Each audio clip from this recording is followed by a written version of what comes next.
2008, I moved to Phoenix, Arizona, and I did that in order to become a famous rock and roll drummer. Sometimes it's just being able to let someone talk and listen to them without judgment.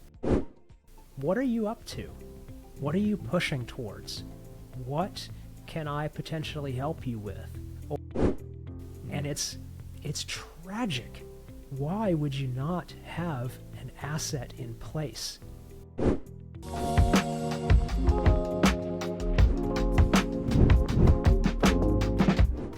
Hey, to everyone who is watching and listening to this episode, hello. It is fantastic to be back with you again. This is John Horn, CEO of StubGroup, joined today by a very special guest. Brian Elam is a variety of things. He is a podcast host of the podcast Get Your Entrepreneurship Together with Brian Elam. He works with many entrepreneurs, coaching them and helping them with thinking through various financial concepts, how they can be handling everything from taxes to preparing their kids financially to on and on. And we'll talk about lots of different aspects today, as well as things that he's learned from his experience as a podcast host. But first, Brian, welcome. It's fantastic to see you here today. Oh, it's a pleasure to be here, John. I'm so happy, and thank you for bringing me on. I'm excited to share and give, and just really appreciative. Fantastic. Well, let's dig in first from the beginning. Can you tell us more about who you are and kind of how you got started on the journey that is entrepreneurship? Definitely get into my origin story. So I am from Kansas originally. I lived there from 1980 when I entered this world until 2008. And in 2008, I moved to Phoenix, Arizona. And I did that in order to become a famous rock and roll drummer. So I've been a musician basically ever since I could get into band during school, and always loved the drums. And that was just my dream and my passion for many, many years. And so I decided, not getting any younger, it's time to actually start pursuing this. So I went and gave it a shot, and it didn't work out quite the way that I thought it was going to, but I still play, still love to create music with my friends. So after that didn't work out, and I decided I didn't want to be a security guard anymore, I was like, okay, what am I going to do with my life? I should probably go to school to learn how to do something. So I decided I was going to go to school to become a massage therapist. All right. And that was a very great and rewarding career. I spent 10 years of my life as a therapist. Very grateful for the experience. And actually that education was the catalyst for me getting into the entrepreneurship world. I was sitting there in class, and just my mind was being constantly blown by how the body can heal itself if you just facilitate it but get out of the way. And as I was learning all of these concepts, acupressure, Swedish, structural, trigger points, all of these things, I was thinking, man, I'm not a dumb person, but if I, as a smart person, didn't know all of this stuff, what does the average person not know about healing? And that triggered me into thinking, I need to share this. I need to make sure that more people understand the power of natural healing and the providers that are out there doing it. And so I decided I was going to start the Angie's List of natural healthcare providers. I thought it was a great idea. I was like, I'm going to put this website, this directory together. I'm going to charge the providers to advertise on there for me, and then the consumer side's going to be free, and I'm going to be freaking rich from doing this, from sharing a good thing. Yeah. Yeah, well, just because you build it don't mean they're going to come and check it out. Which is the whole reason behind advertising, right? Yep. Yeah, and yet, the idea behind advertising, and yet also So difficult to get those new things off the ground sometimes, and figure out the right advertising. But yeah, sorry, not to interrupt. No. And getting into that world and understanding, like, okay, I've got to share a message. I got to tell people about what it is that I'm doing. So that got me into video production. And in making videos and things for YouTube, it suddenly started transitioning into talking to people online and doing interviews just to understand other experiences from other entrepreneurs. Because once you jump into this world, you realize how many other people that you're connected to, 6 degrees of Kevin Bacon connected, how many other people you're connected to are actually doing a business. On any kind of scale, small scale, big scale, side hustle, whatever you want to do. It's amazing. And I wanted to talk to these people and just get their stories, their experience, and just share that connection and value with people. And so that's how the whole podcasting thing came about. And I've been doing it since 2012 is when I really started that. And then it's just, I've gotten more serious about it ever since. That's awesome. So 10 years in massage therapy, working with people, obviously in a very close way, people trusting you with their bodies and making their bodies feel better. I'm curious, are there any things that you took from that experience and working with people in that way that you've been able to parlay into your experience of working with people and interviewing them and having those types of conversations with entrepreneurs? 100%. The most pertinent thing is to listen, is to ask questions and then listen. And that's a skill that not a lot of people have, or they take the time to cultivate. And I think it's a lot of what's going wrong with this country right now, actually, is that we are asking questions and talking at people instead of talking to and talking with people to really understand each other. And that's something that I learned very, very quickly in massage, is you have to understand a person's story in order to understand what's going on with their body and how to find the best tool in your tool belt to help them. And the crazy thing is, sometimes it's not like a physical technique, like a massage stroke. Sometimes it's just being able to let someone talk and listen to them without judgment. So that's the biggest thing, is just asking questions and listening to the person. I love that you say that. And I think that is equally as important for businesses and how they approach their relationships with their customers, because ultimately your customers are the ones telling you what they want, what their problems are, what they're willing to purchase or not purchase. And a lot of businesses say, well, no, this is what we sell, so this inherently is what you want. We're going to throw this at you. We're going to have advertising campaigns, whatever. But if businesses are not listening to the needs of their customers, they quickly go out of business, because it doesn't matter how good the widget is supposedly that they created, or the service or whatever, if they're not listening to their customers and then solving those needs.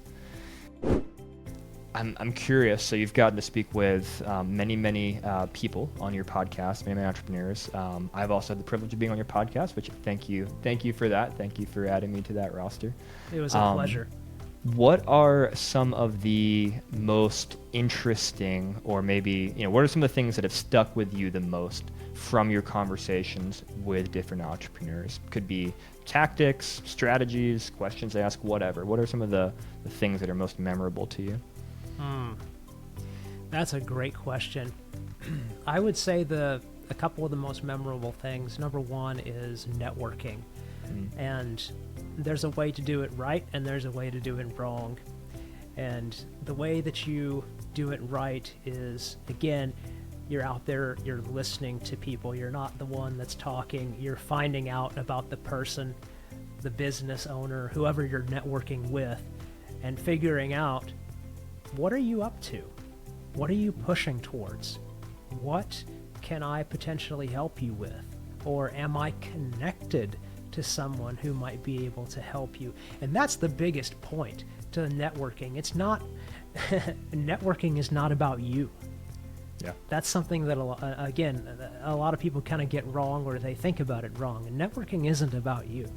It's about everybody else except you. But if you do it right, it will still benefit you immensely. That's one of the reasons why I love podcasting and connecting with people, because we're here to serve each other. We're here to help bring value to our listeners, but there's a good chance, if you do it without expectation, that some value will just land on you, and you didn't ask for it, but you still get the benefit. So that's one of the things, one of the greatest things that I've learned in talking with entrepreneurs. And the other thing that comes to mind is this idea that we are all here to activate someone else. Now, there's a lot of ways you could go with that. But if you stick with just the overarching theme of that, it doesn't matter what you're doing. As long as you are doing something with the best of intention to make a positive difference, either in the planet, in your community, within your family, within your friend group, if you're out there doing those types of things, you are making a difference, and you are making an impact and inspiring someone. Whether you know it or not, whether they tell you or not, whether they like or comment on your social post, if you're doing those things in a positive light and intention, you are making a difference, and you are activating another person to step into their truth and into their light. I love that. And for anyone who's spending time on social media these days, the more positivity we can bring into the world, the better. That is not the natural inclination, unfortunately, for a lot of us. It is to focus on the negative. And so I love that message of how can we help other people. Like you said, that segues perfectly with networking as well, which is when we truly are looking to provide value to other people, that's awesome, but then often that brings value back to us. And I think some of the most successful people you see out there are people who truly build into other people and their lives and create value. And then, all boats rise as a part of that. I'm curious a little bit on, not the flip side necessarily of my first question, but a little bit of that is, as you've, again, spoken with so many entrepreneurs, as you've also coached entrepreneurs yourself, are there any common pain points that you see come up time and time again where people are experiencing this problem? It could be anything from hiring to time management to whatever. Those are some of the things that come to mind for me, obviously top of mind for me. But what are some of the top pain points that you see entrepreneurs struggling with these days? Well, the first one is the age-old struggle of getting clients. That's something that obviously everybody needs. If you're going to be in business, you got to have people to serve and people to help. So that's a very common pain point. And the other one for entrepreneurs that we tend to struggle with is the shiny object syndrome. So yeah, you're shaking your head, so I can tell you agree. You've probably been there or seen it many times. Yeah. So those two, I would say, are some of the biggest themes that will come up. When let's just double click on that, the shiny object syndrome there. When you're either speaking with clients of yours or even thinking about your own life, are there any tactics or strategies that you've developed to try and help maintain appropriate focus and not get too distracted by the next big thing? Yes, and this didn't come from me. This came from one of my podcast guests. So I wish I could remember the name right now, and if I think of it, I'll maybe put it in the comments whenever this video comes out. But anyways, the thing that you want to do to stay focused and not get distracted by those objects is really, yes, you want to have your big end goal in mind, but when it comes to the day-to-day stuff, get that big goal out of your head and break it down into the smaller chunks that need to get taken care of along the way. And focus on just that chunk that you're working on. That's it. Nothing else. Now, when the shiny object syndrome starts flashing and you're like, oh, look at how pretty that is. Wait a minute. When that starts happening, think to yourself, will whatever this thing is, will this thing help me right now accomplish this chunk that I'm working on better, faster, more efficiently? Mm-hmm. If the answer to that question is no, then throw it away. Get it out of your brain, because it has no place in your process right now. Yeah, I love that. That makes me think immediately of the book, The One Big Thing. I forget the author right now, but that same idea is, okay, each day, what is the one big thing you're going to accomplish that day? Blocking out time for that, having a specific goal for that, so that, like you said, when that shiny object comes in, you can measure it against the framework of here's what I need to do this day, and see, is it going to distract you, or is it going to actually facilitate you accomplishing that? So I think that's really important advice there.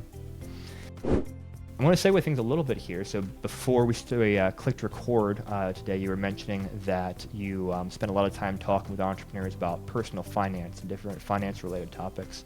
I'd love to learn more about that, and what's your story, and what types of things do you help people with in that space? Yeah, absolutely. So we can just kind of go back to the massage career, because the end of that massage career was the beginning of my career in the financial space. 10 years in as a massage therapist, somebody that was doing deep work, your body just starts breaking down. And my body was telling me, look, dude, you don't have a whole lot more time doing this, so you need to find something else. And it's amazing how the universe works, because as soon as I made the decision that I'm going to leave the massage therapy world, as soon as I made that decision, within, I think, less than 2 weeks, my vocalist of my band told me about a job opportunity at his company, which is in the financial side of the insurance business. And so I went, I applied, I got the job. They paid for me to get my insurance license, to go through that training.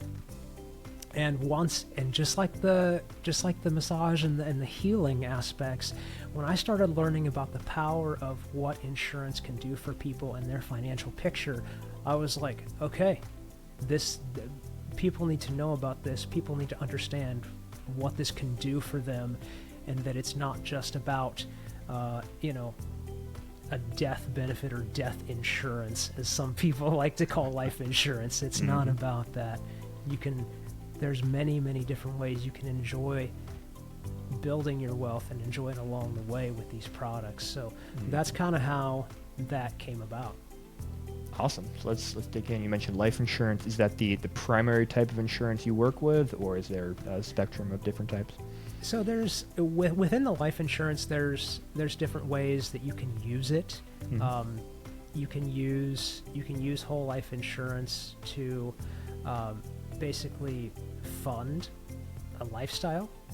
You can use it to pay for things, and then not have to pay that back if you don't want to. Obviously, it's advisable that you do. And we can get into those whole concepts later, but whole life insurance, and then I also deal with annuities as well. And so you can use the annuities, obviously, to set up your own retirement fund. You can use a fixed indexed annuity that will track what the market is doing, but your money's not directly invested in the market. So if the S&P 500 takes a dive, you don't lose any of your money that year. Now you won't gain anything, but you're not going to lose any money either, which is why these products are called safe money products as well. So those are the main two that I deal with in the insurance side. Awesome. So I'd love to learn more about that safe insurance side of things. How does that work? How do you not lose money when the market goes down? What's the structure in place that maintains that level of security? Well, it's because your money is not directly invested in the S&P 500 or any kind of ETFs, anything like that. It's just tracking the performance of that index. And it's the insurance company that actually is investing in typically it's bonds is what they invest in. But it's bonds within certain indices, obviously, which is the tracking part of it. And so if, just like we were talking on my show with the financial advisors, if we do better, you do better. That's the whole concept of the insurance and tracking the markets as well. So if let's say that you've got $100,000 that you've put into an annuity, right? And you're going to have it for 10 years. And let's say year 1 through 3, the market's gone up every year. So you're getting, let's say, every year you're getting like a, say, 6 to 7% gain on your money, right? Now that gain is locked in. You're never going to lose that, ever.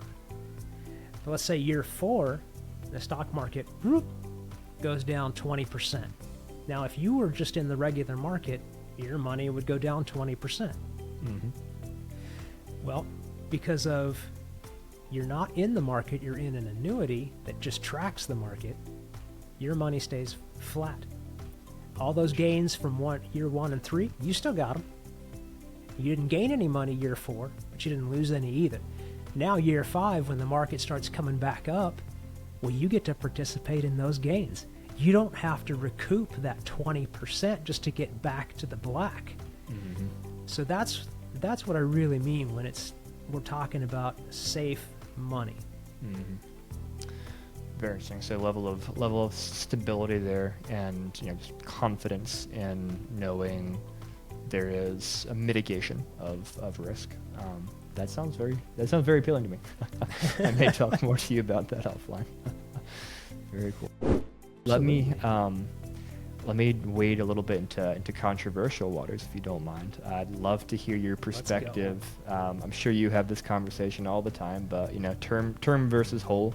There are devoted believers, I think, on both sides of that, and always somewhere in the middle as well. So, what's your perspective? Term versus whole, combination thereof, etc.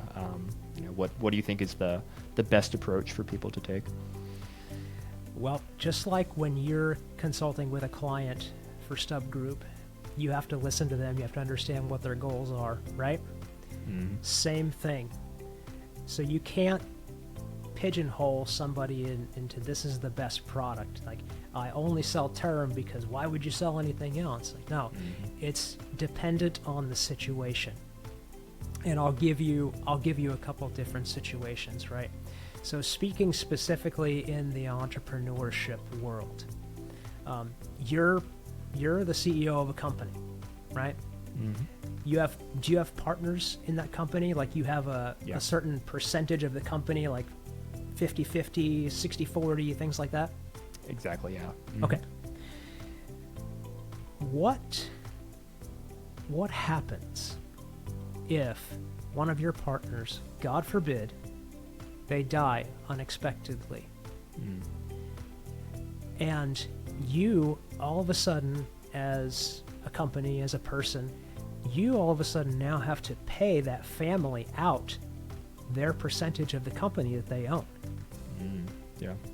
Where is that money coming from?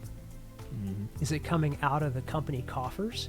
Do you have that much money in the coffers in order to be able to pay that? My question is, why not transfer that risk to an insurance company? Why have that money come out of your account if the tragedy happens?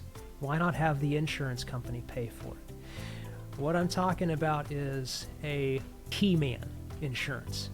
Okay. Yeah. So, and what product you use for key man insurance is term. Okay.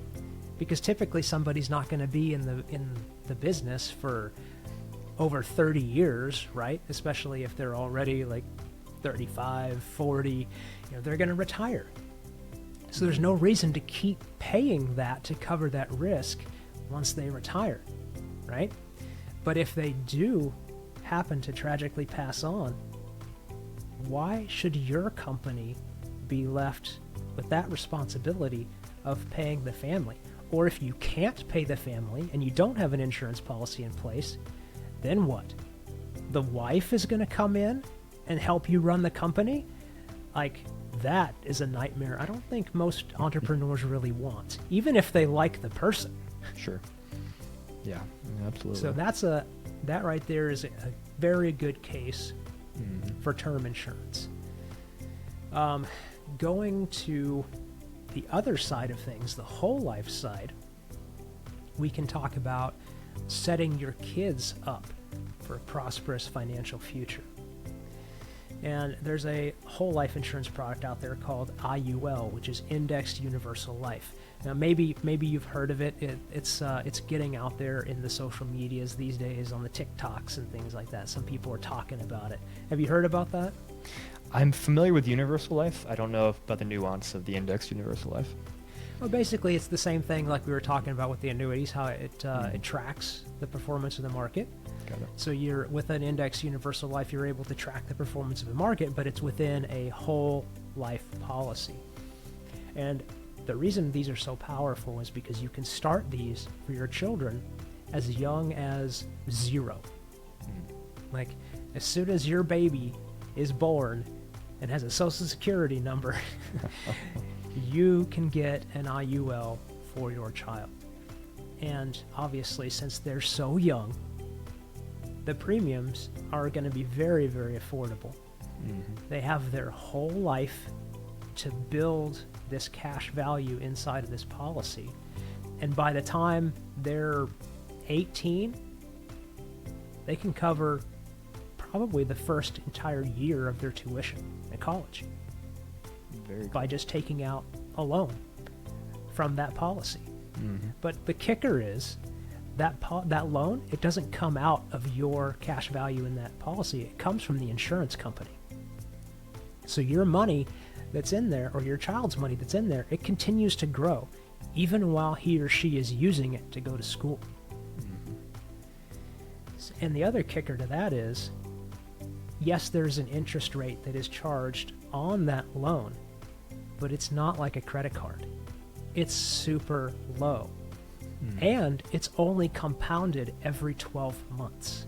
So you're not paying an interest charge every single month on that loan that you took out.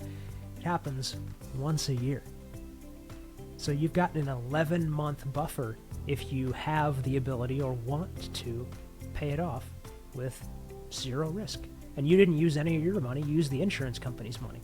So these are the types of products that can help set your child up for a very, very good financial position to be in. Very cool. I appreciate, too, your response to that question as far as saying, ultimately, it depends on the situation. I think far too many people, like you mentioned, just get caught up with there's only one way to do things. And, it is X, Y, and Z. That applies across all of life. The life insurance to how you build a Google Ads campaign to whatever. And no, generally there's nuance, there's variation. And you have to, like you said, ask questions of whoever you're speaking with, figure out their unique situation, and then understand what is the best fit for that nuanced situation. So I really appreciate you taking that type of an approach to that. I'm curious, of the entrepreneurs that you get to speak with and the clients you get to speak with, is the idea of planning for our own demise, as well as planning with these types of things for our children, is that something that is top of mind for many people and they're coming to you and saying, hey, what's the best way to approach this? Or is it something that we're not thinking about and that you're having to often bring up and say, hey, maybe not the most fun topic to think about, but we need to be thinking about it. Here's why it's so important. So, yes, that is something obviously that is very, very important, but it is not top of mind. As strange as that might seem, it is not top of mind for most people. Number one, because we don't like to think about it. Like, who likes to sit around and ponder their own mortality? That's probably why life insurance sales are not that popular, because nobody wants to like sit down and think about it. And something that I've seen again from being inside of the industry is the statistics about most people not having life insurance is true. And it's tragic. Again, you're if you've got family, if you've got people that you care about, kids, younger siblings, nieces, nephews, whatever, why would you not have an asset in place that when you do pass on, because it's going to happen to all of us, when you do pass on, it gives those people in your life that you love and you want to continue taking care of, it gives them a financial windfall, a boost, and it comes to them tax-free. Like, they just get to have this money because you said, this is important, I love you, and I want you to be okay once I'm gone. And it's shocking how not enough people have life insurance. So when you have those conversations, are there any tips or tactics you figured out to help get past the emotional side of things and to, guide the clients you're working with to just deal with the reality of, okay, here's the hard numbers, here's what we need to talk through, try to separate the emotionality from that? Are there any tactics that you've identified over the years to help with that? Actually, I believe that separating the emotion from it is a mistake. Okay. Yeah, because elaborate more. As you know, people buy based on emotion. They buy based on emotion and then they rationalize it with logic. So, and which is why I made the plea earlier in that example, speaking for a person that buys life insurance because of their kids, I love you, you're important to me, I want you to be okay when I'm gone. Like that kind of weight needs to be there. Otherwise, there's no driver. They don't see the benefit of it at all, which is another reason why, especially when I'm talking to people about alternative uses for life insurance, I want to make sure they understand that today's modern life insurance has living benefits. What that means is there's ways that you can enjoy that asset that you have built while you're still on the right side of the dirt. So, yeah, number one, you don't want to separate the emotion. Number two, if it benefits that person, then you can start talking about, okay, so maybe we don't need as big of a death benefit. And maybe we want to use this so that you can build up some really good cash value and have maybe a tax-free income stream when it comes time to retire. And then whatever's left over will obviously pass on to your beneficiaries because, it's a life insurance product. But you get to enjoy that money while you're alive. So maybe that's the switch that we need to flip. And again, you only find that out by talking to people and understanding who they are, where they're coming from. Right. Absolutely. I love that. So tap into the emotions, use it as a driver to then point people in the right direction and ultimately get them into a situation where they have that level of safety and security for their loved ones. Very, very, very important. Awesome. Well, Brian, as we start to wrap up here, I think a lot of interesting, different topics we've been able to cover, both the entrepreneurship side of things, the very tactical, specific insurance side of things. 2 questions. First question, segueing all the way back to when you moved to Phoenix to become a rock and roll drummer. Who is the inspiration in your life? Who are the drummers that you most look up to and admire? Oh boy, that's a good one. So the first person that comes to mind is Mike Portnoy. Okay. He is the drummer for Dream Theater, if you're familiar with that band or that genre of music. When I first heard him play, it just blew my mind, the way that he used the instrument.